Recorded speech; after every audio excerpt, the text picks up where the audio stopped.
They told them what not to do. They told them not to reach for whatever reached back. They painted every protocol in thick black letters across briefing slides and sealed it with contingency clauses and quarantine maps. Do not exchange biological material. Do not accept direct energy transfer. Do not permit any unmediated contact that could propagate beyond Veera's atmosphere. Then Nirth did it. That's forbidden, someone hissed into a radio, but the light had already moved. Salana felt Veera first as a scent, wet mineral and something like the inside of a singing shell, then as a color. The land beyond the landing field unfolded in bands of living light, trees that pulsed with soft cyan, low moss that lifted in luminous filigree when the breeze passed, and rivers like veins of molten starlight threading between black stones. The mission's orders called it Bioluminescent Ecology. Her notebooks tried to translate it into data. In her chest, it was an invitation. She had been trained to catalog wonder and not to fall into it. Her job was xenobiology. Her duty was measurement. Yet standing on the lip of a valley where the air vibrated faintly against her suit, she understood the difference between collecting a sample and being collected by a place. Veera hummed in frequencies that settled against bone. When the field techs joked about how the planet was alive, she almost agreed. Jack's hands were the opposite force, quick, efficient, tucked under the straps of his harness, ready to clamp down. He moved with a soldier's certainty, eyes scanning for angles that could injure, betray, surprise. They had been a pair once, quiet ease that turned into a series of small silences they hadn't fixed, and the mission put them back into close orbit around each other. Salana had accepted the assignment because she couldn't refuse Veera. Jack had accepted because he'd always protected what he loved, even when it left him out of step. The landing had been textbook. The orbital relay had pinged, the descent thrusters had sung, and the first sweep of samples had returned nothing aggressive, only complex harmonic signatures and an energy residue that made instruments doubt their readings. They set up a small camp inside a natural amphitheater, tents glazed with adaptive film, and the planet poured itself into their nights. They named the place the Lumen Glen. Crystalline formations hung like wind chimes from the cave mounds, plinking when the light touched them, and every touch left a trail of bioluminescent scent. Salana walked there at dusk while instruments recorded oscillations she couldn't parse. Nirth appeared the second time she followed a trail of violet flowers down into a hollow. He stepped out of the dim as if he had been waiting all along. Nirth was not human in any useful sense. He towered, yes, but not lumbering, tall and willow-limbed, body braided with filaments of light that traced and retraced themselves in patterns like handwriting. His face, if it could be called a face, suggested a dozen converging maps. His eyes, if they were eyes, opened into luminous pools that reflected not space, but possibility. He communicated not with sounds, but with gestures and with currents that ran along the moss. When he extended a hand, the air around it hummed like a tuning fork. The first exchange was nervous and deliberate. Salana moved slowly, mindful of the protocols. Jack watched from the tree line, his jaw a hard line. The team carried a translator array, sterile filters and buffer modules designed to mediate any energetic transmission. Nirth ignored the array and reached towards Salana instead, letting a thin strand of light spill between them. It felt like cool water tracing the inside of her ribs. It was not painful. It was recognition.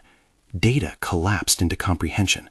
The instruments around them spiked and then stuttered, reading harmonics they could not file. Salana felt a memory, not her memory, but a cascade of images, a coral-like forest, a migration of light across plains, the pressure of ice on another world. She did not understand the grammar of what she received, only the tone, welcome, and what is yours. That evening, back at camp, mission logs kept the tone of the colony, precise, clinical, unreadable emotion.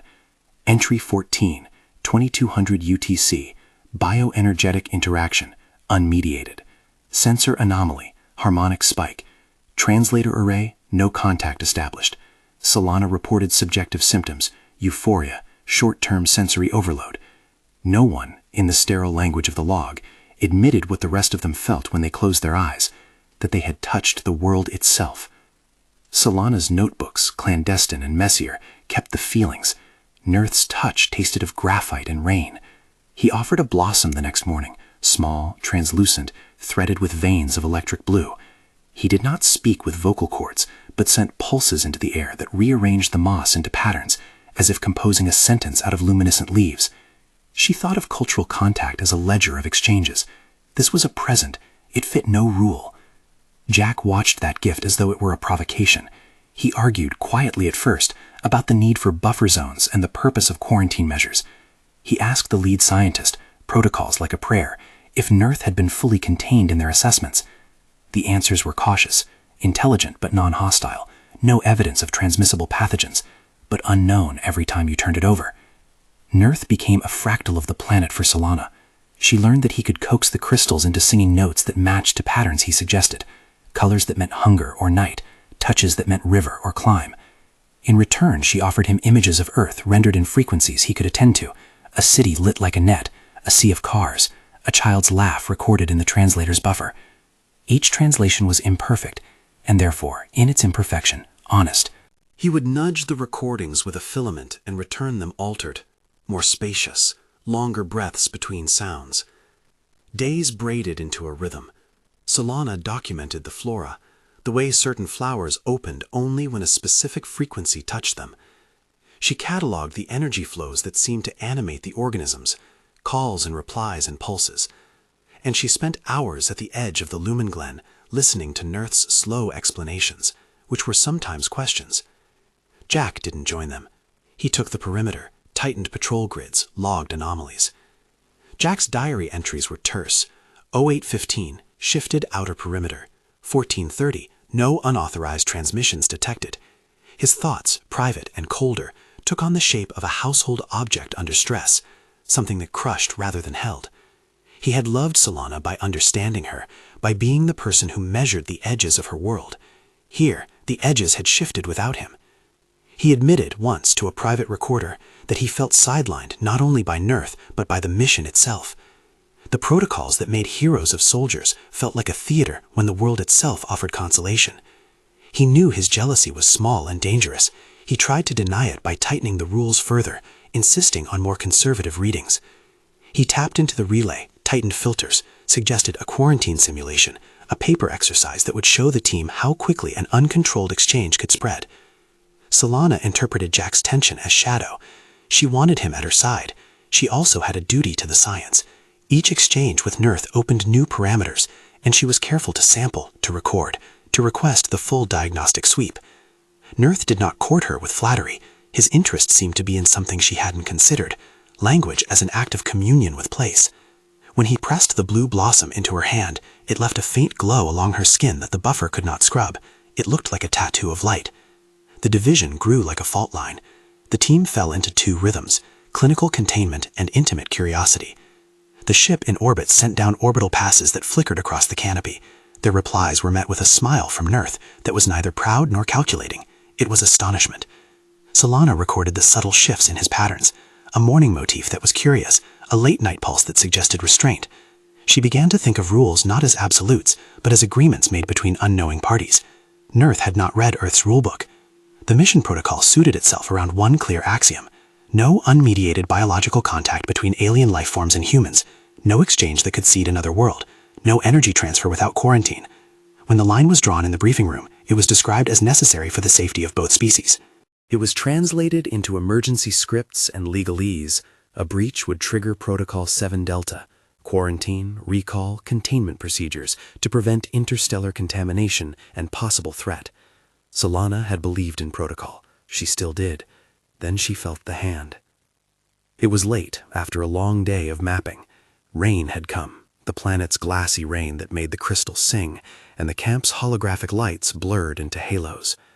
Nurth moved toward Salana as if the rain welcomed him, reaching with a filament that split like a willow's branch. The team was nearby, but not interposed. The translator array had been left in the tent for calibration. Salana, usually the careful scientist, unconsciously removed a glove. It was a small lapse, an act that would cost them everything. Nurth placed 2 luminous fingers on her temple and then on her sternum. The sensation was neither thermal nor electrical, as her instruments categorized such things. It was a modulation that unstitched and re-sewed her memory of grief, and then folded it into a map of resonance. She felt the planet's message, an urge to bind or to comfort or to set a history straight. Her breath shortened, not from fear, but from a kind of sorrow that belonged to the planet as much as to herself. Nurth's light threaded into the network of vessels inside her, like a string finding a note it favored. "Don't!" Jack's voice broke across the glen, desperate. He sprinted forward, gloved hands reaching. At once the instruments flared. The ship's orbital relay, a sleeping sentinel, registered a harmonic cascade that climbed like a breath and leapt the exosphere. Sensors in the ship spiked, readings thrown into a surprise that the scientists had only the moment to watch. Mission log 2317 UTC. Immediate anomaly. Unmediated bioenergetic coupling detected between subject Salana 01 and non-human entity. Transmission spill. Harmonic energy bloom reported by orbital relay. Authorities notified. Protocol 7 Delta standby.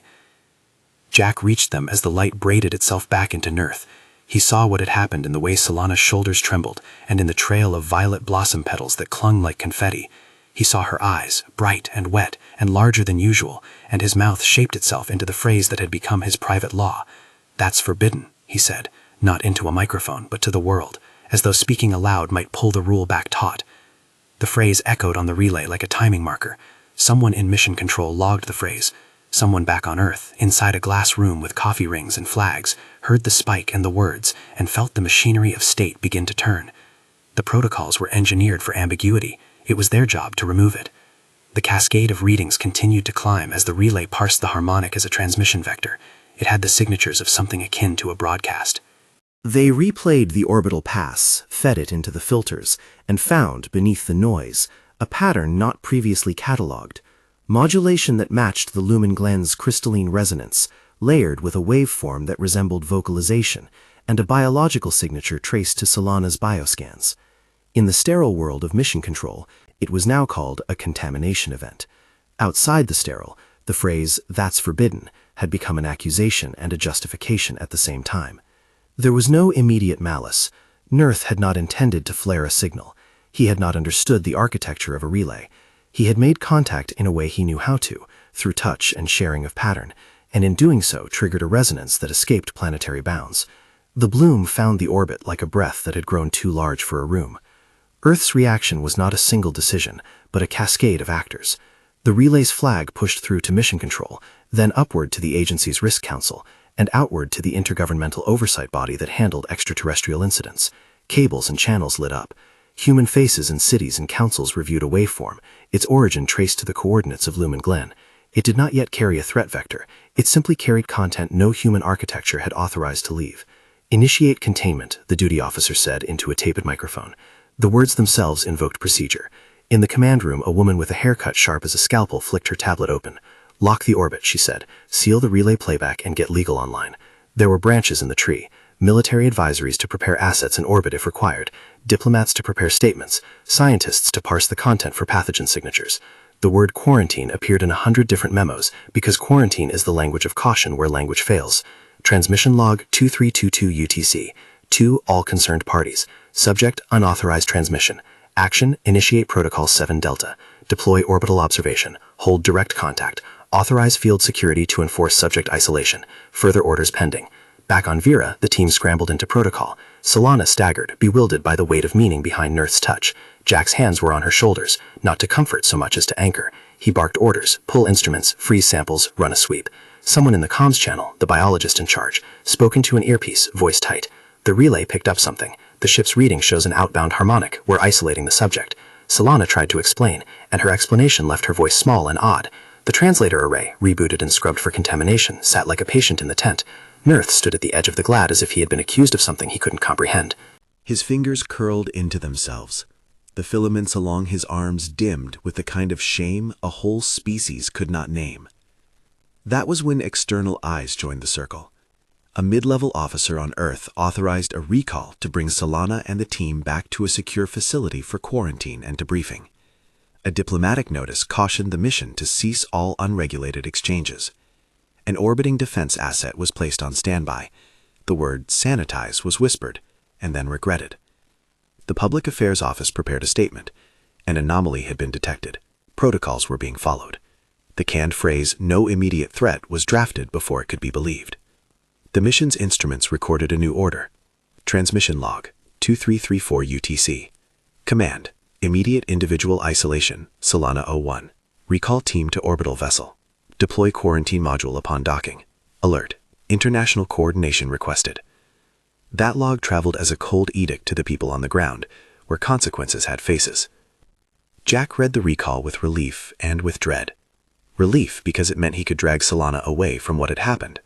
Dread because it confirmed his fear that the world would judge the intimacy of the planet as an epidemiological risk. His anger at Nurth solidified into something more precise. He began to suspect that innocence did not excuse breach. He started to think of culpability and the necessity of enforcement. He imagined the worst. What if one touch carried a seed that could take root on a ship? What if Veera's music perched on their hull like mold? The team tried to appease both instincts.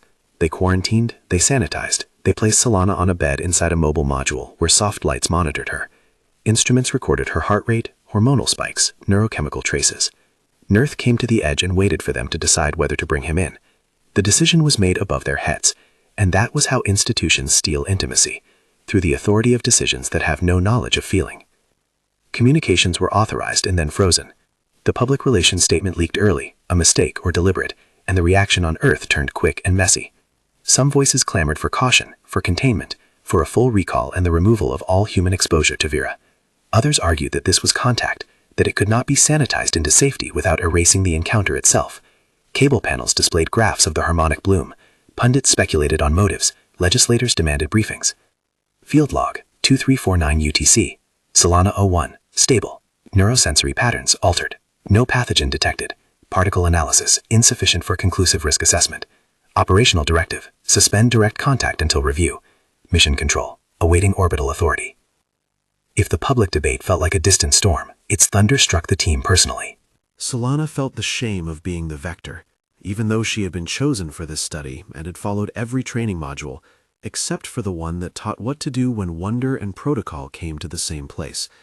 She had the old wound of a loss she hadn't yet healed, and Nurth's touch had been a soothing, a connection that, for a heartbeat, promised a place where grief could be held. Now that heartbeat had escaped orbit. Jack's behavior hardened. Where he had been protective, he now wanted definites. In a private exchange with the security supervisor, he suggested they attempt a controlled neutralization of the harmonic source if access was possible. He argued it was necessary to prevent further spills. The supervisor, cautious, said no. The chain of command did not permit action without authorization. Jack's jealousy and fear congealed into a plan, a thought he would not confess even to himself. If human hands could not prevent contamination, then human hands might need to force the issue. Nurth responded to the change in posture the only way he could, by retreating.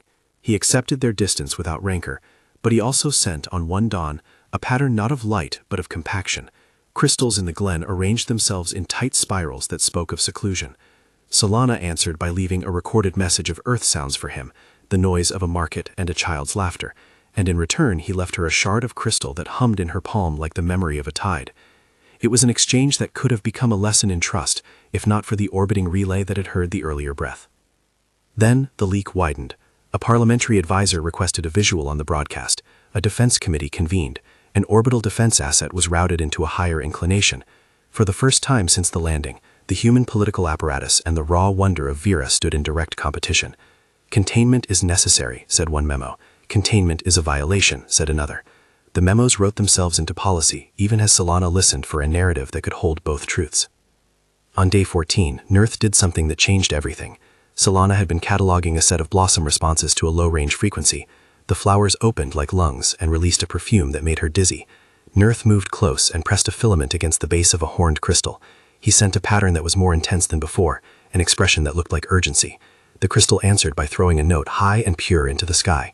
It did not stay in the sky. It traveled, climbed the atmosphere, and rode the relay like a moth.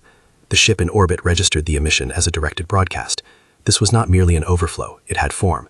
The team realized, retroactively, that certain crystal structures on Veera functioned as natural amplifiers of bioenergetic modulation. When Nurth's energy interacted with those structures and with Salana's resonance, it created a waveform that matched specific bandwidths on the orbital relay. The relay took the waveform as data and, obeying its programming, forwarded it to Earth. By the time Mission Control decoded the message, the political machinery had already made its muscles visible. "We cannot risk unsanctioned transmissions," the Secretary General of the oversight body said in a televised briefing that made the mission a matter of public policy. She did not say the names of the people who had touched lives on Veera. She spoke only of risk and the obligation to protect humanity from unknown vectors. Orders followed like dominoes.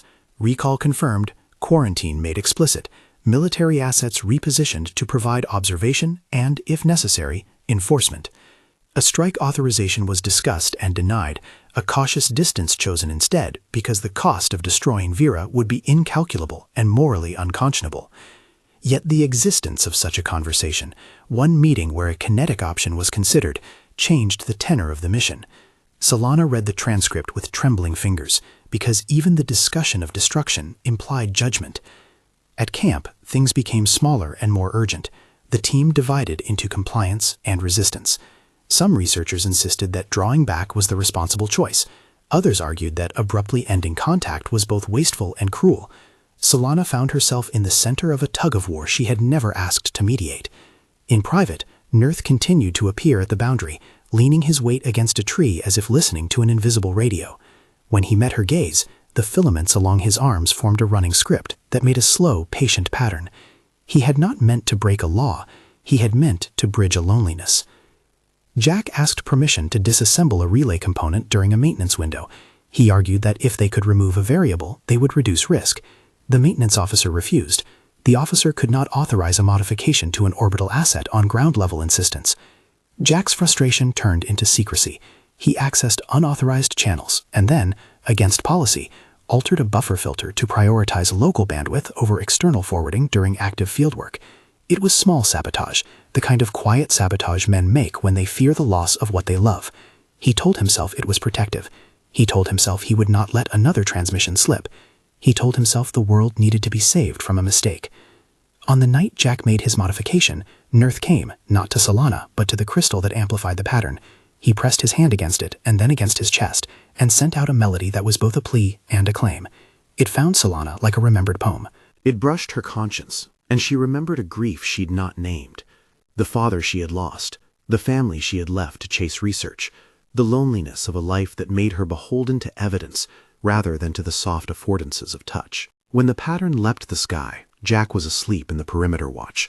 His alteration had, unbeknownst to him, reduced one protective filter, but not the intrinsic amplification of Veera's crystal. The waveform still rose, and the relay still forwarded. Except this time it carried an additional layer. Jack's small change had inadvertently imprinted a diagnostic sequence onto the relay packet that identified the human subject as active in the waveform. The ship's software parsed it as a signal plus identifier. Mission log 0112 UTC. Orbital relay received identified harmonic transmission. Subject tag Salana-01.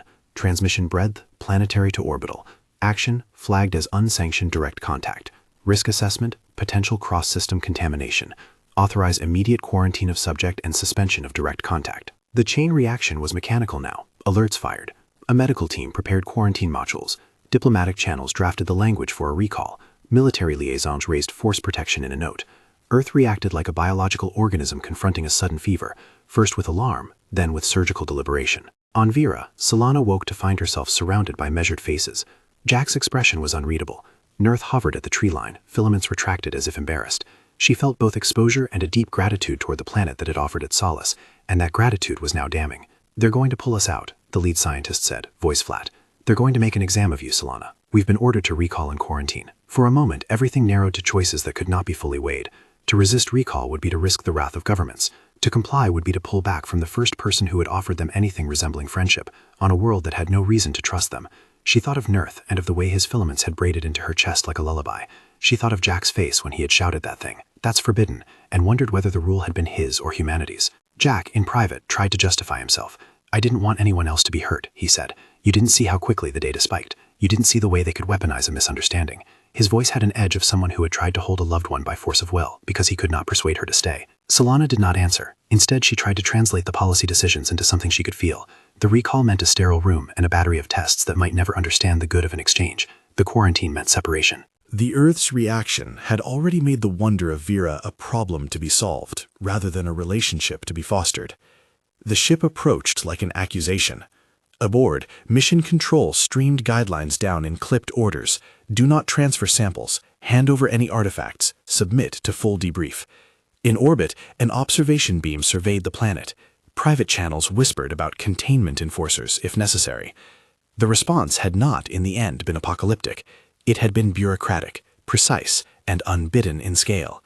It was the way the world responded when something small touched a nerve. Nerth matched them go into the ship. He stepped near Salana as she was wheeled across the ramp, and they shared one more exchange. His filaments passed over hers and left a faint constellation of light dancing over the inside of her hand. It felt like a promise and like a confession. She wanted to tell him things he could not understand, that she would fight the quarantine because she wanted to hold that promise, that she would also accept the tests because she owed the world accountability. She did not say any of it. She was strapped into a module, and they closed the doors. The ship's medical bay was an antiseptic theater. Sensors hummed. Salana lay still under soft lights as medics inserted probes that tasted nothing of Nerth's bloom. They found no pathogen. They found instead a pattern of changed neurochemistry and a trace of an element the lab couldn't name, a mineral resonance from Veera's crystals lodged in her capillaries like dust. It was not a virus, it was a signature. The signatures were enough. Transmission log 0348 UTC. Medical analysis complete. Pathogen screen negative. Resonance trace, Veeran crystalline isotope present. Recommendation, extended quarantine, samples transferred to secure lab, reassess contact protocols. Operational directive, suspend further direct contact with Veera until international review. The decision landed like a verdict. Nerth's world receded into a blur of green and blue through the ship's porthole as the vessel pulled altitude and then broke orbit. The lumen gland was visible as a fleck of luminescence, distant, unapproachable. Salana felt a grief that had the dimensions of a planet. The knowledge that something had happened between species that could no longer be described simply, and that the institutions of Earth had moved to control it with processes that had weight and width and unstoppable momentum. Jack's place on the ship was ambiguous. He had called in his own report, confessing to an unauthorized filter modification that, in his words, was an attempt to protect the team. The security supervisor sat him down and looked at him with a gaze that